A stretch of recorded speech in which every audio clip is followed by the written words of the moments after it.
This is Tony Regis reporting from the Philippines. China is big. China is rich.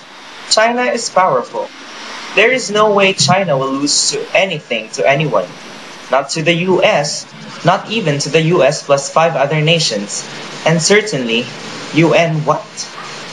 The hush-hush and murmurs over the disputed islands in the South China Sea is getting louder and louder, even more so now that the US has decided to be the megaphone for such powerless countries as Vietnam and the Philippines.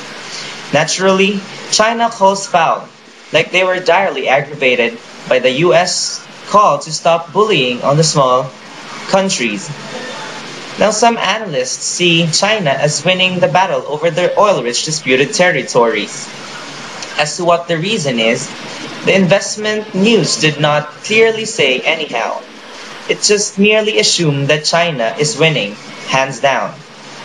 And they might be right, or making it happen over at the stock department.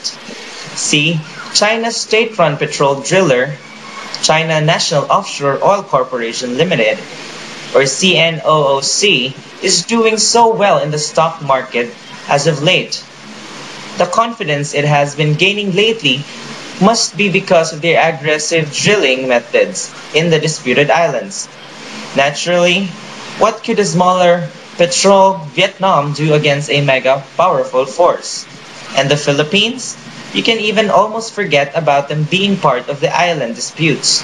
All they do is whine and pray that the US backs them up. And as for the US, that's a totally different story on these oceans.